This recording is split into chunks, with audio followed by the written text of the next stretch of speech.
Good morning, church. So this weekend we're continuing with our preaching series called Body and Blood. Now, a random story, just the other day I was looking at our theme slide and the thought occurred to me that, wouldn't it be cool if every week we had a slightly different theme slide, maybe with something particularly relevant to each of the weeks. So I got on my computer, I whipped out all my design skills to come up with something super creative, and this is the best that I came up with.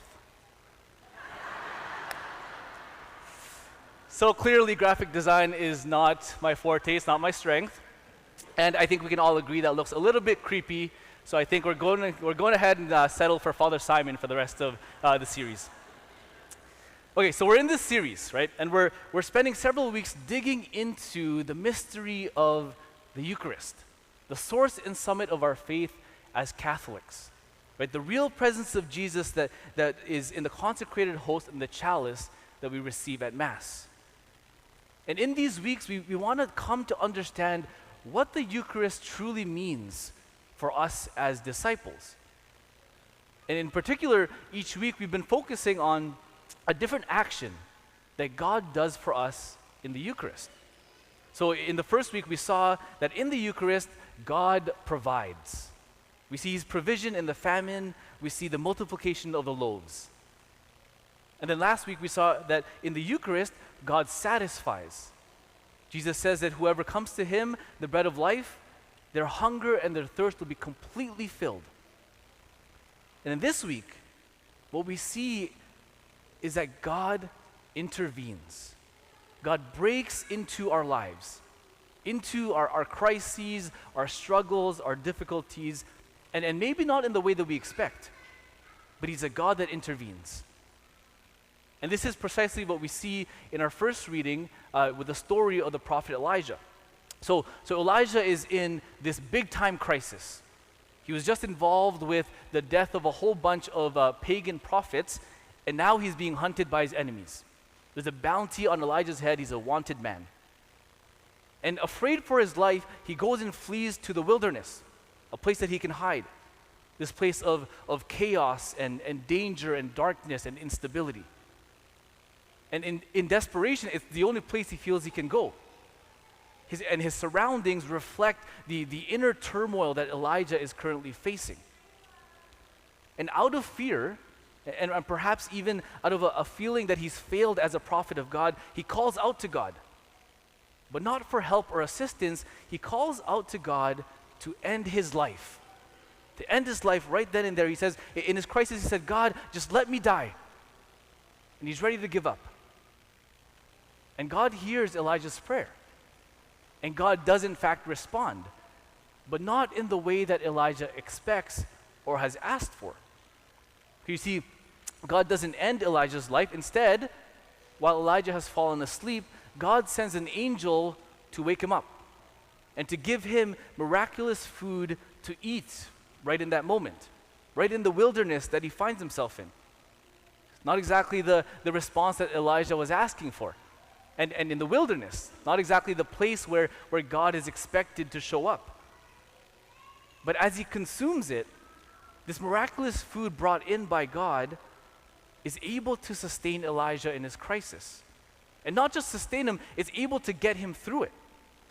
Because by the strength that he receives from this food, Elijah, who was so ready to give up, so ready to die, he's able to go on a 40-day journey up to the mountain of God, where something powerful awaits him. And so God intervenes into Elijah's crisis. And in doing so, he brings him from the depths of despair up to the peak, where Elijah is going to have a mountaintop experience of the very presence of God. And so this is what we learn of God today, that he's a God that intervenes. He's not a faraway God that is disinterested in us, and neither is he a God that answers our prayers but only from a distance. He's a God that intervenes right into our personal lives, right into our journeys. He comes right into our business, our crises, our struggles, our wilderness. And he breaks into our lives to bring the breakthrough that we need. Now, as Father Simon said, right now we're going to do something a bit different.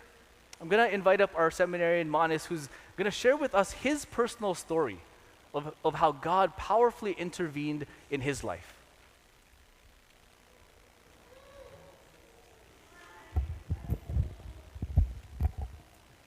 Hello, my name is Manas. I'm a seminarian in the same community as Father Simon and Father Dan, Companions of the Cross.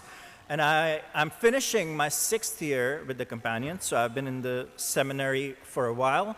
A little bit about me, my family's from Mississauga, Ontario. My family lives in Mississauga, Ontario, but I was born in India in a state called Delhi. So in case you don't know where Delhi is, here's a little geography.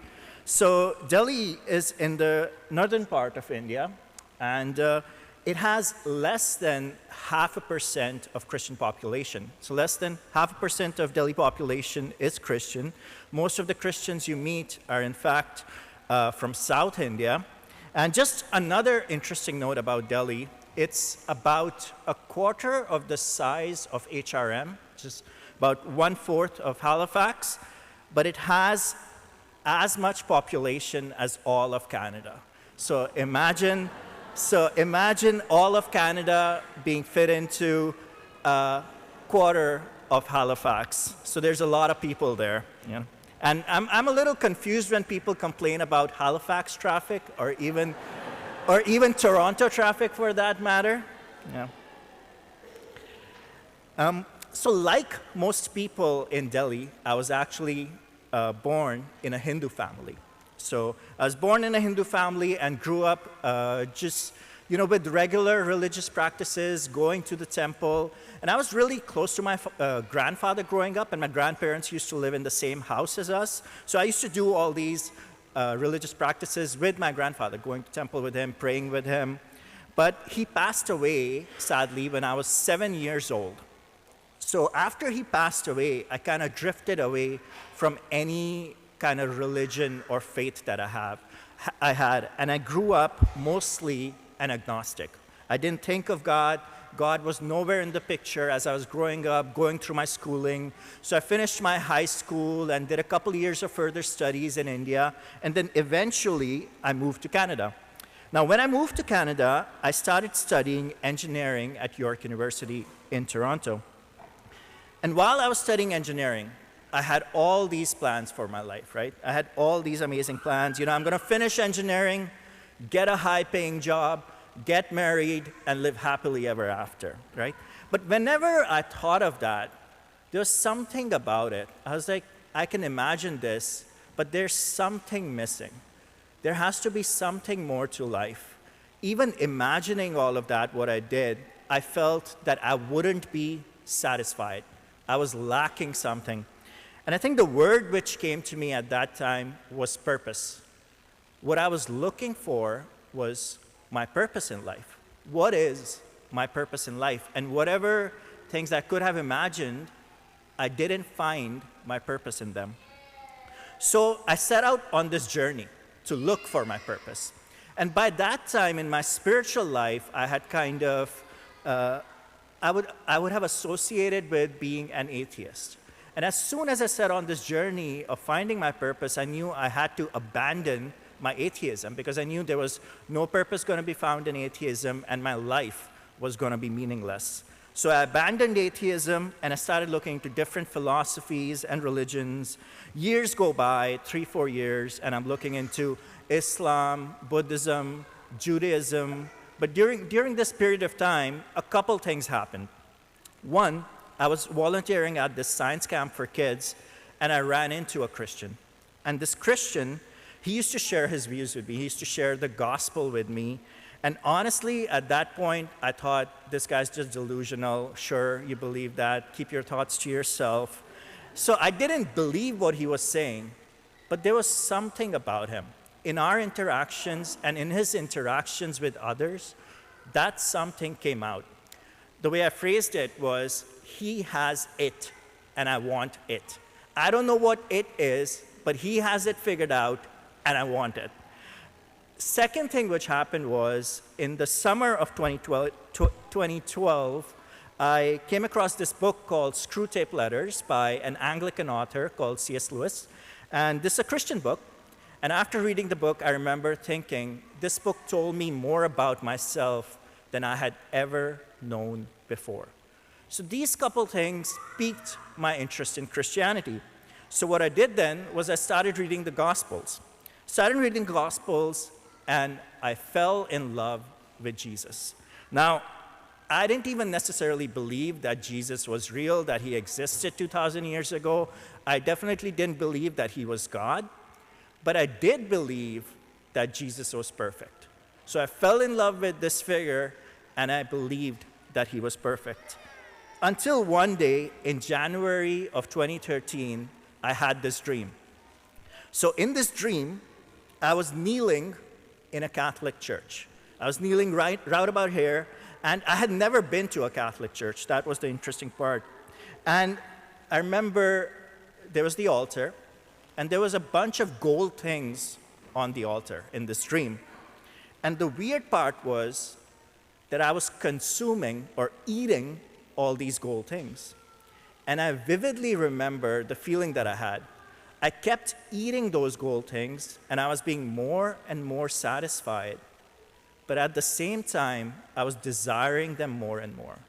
So there's this constant cycle of being fulfilled, but also consuming and being fulfilled.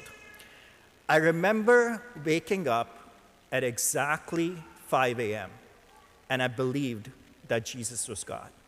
Now, there's no intellectual connection there, but the Holy Spirit had done his work. I was convicted that Jesus was God. Eventually, I joined the Methodist Church. For some reason, I don't know why, I did not think of joining a Catholic church. I joined the Methodist Church, and I was a Protestant for 3 years. And I grew in my faith in this church, and I was also very much involved in campus ministry at York University while I was finishing my engineering. And I got baptized in this Protestant church as well. But one of the interesting things when I was involved with campus ministry was there are people of many different denominations. And I used to constantly wonder and think, okay, why are there so many different beliefs here? And I used to debate with them as well and watch debates online. So eventually this led me to looking into the Catholic Church. And I started reading some of the church history, some of the church fathers, and I bought the catechism. And it wasn't until late 2015 that I made the connection, that it occurred to me that my dream, which I had had about 3 years ago, was actually about the Eucharist. It clicked. And the things which I was eating, the gold things which I was eating from the altar, was actually the chalices and the patens and the candle stands, but representing the Eucharist. So I entered the Catholic Church and received my first communion on March of 2016. And I found my purpose, which had set me on this journey, finding my purpose in a relationship with God, the ultimate expression of which on this earth is the Eucharist. Jesus is the food which satisfies for eternity. He is the one whom we receive more and are more and more satisfied, and there is no end to him. So I definitely relate to Elijah. Elijah was in a place of death where he was literally going to die. And even though I was not in a place of literal death, I was in a place of spiritual death. In my agnosticism and in my lack of belief, I was in a place of spiritual death. And God intervened in Elijah's life through a dream. And he intervened in my life through a dream. And both our dreams were about food. And then God led Elijah to the mountaintop where Elijah encountered him. And God eventually led me to the mountaintop where I encountered him in the Eucharist. Amen.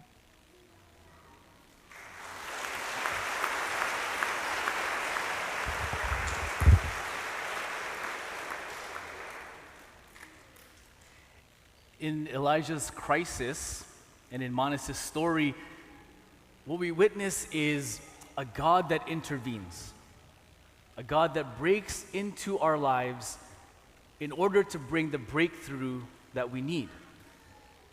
My friends, this is precisely what the Eucharist is. The Eucharist is Jesus intervening into the world with his very presence.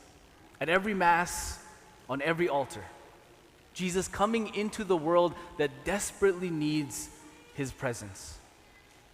And not just into the world, but into your world, into your particular life, your crisis, your struggles, your difficulties.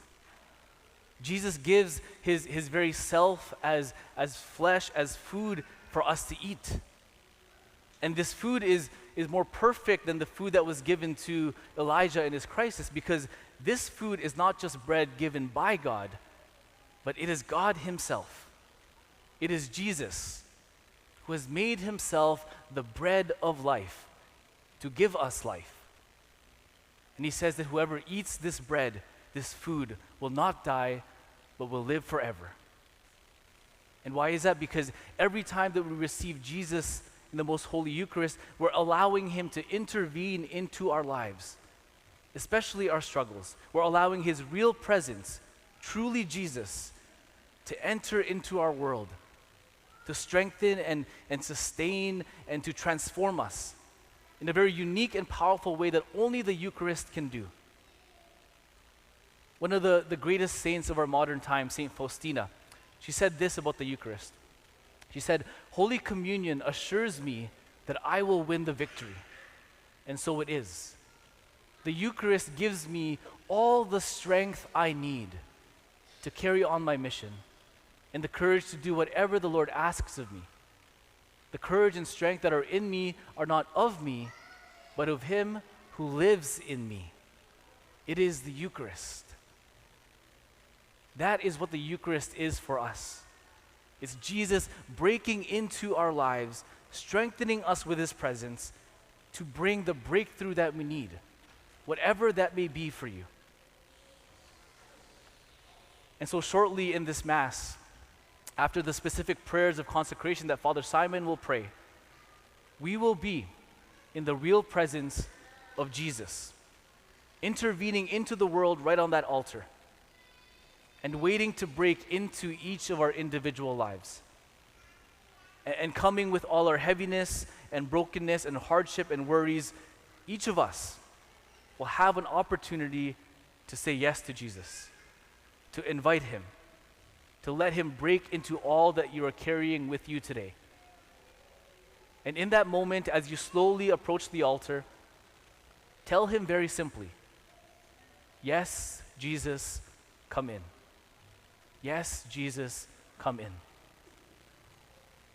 And as you receive him in the consecrated host or in a blessing, if that's where you're at, let the person of Jesus powerfully break into your life with his very presence.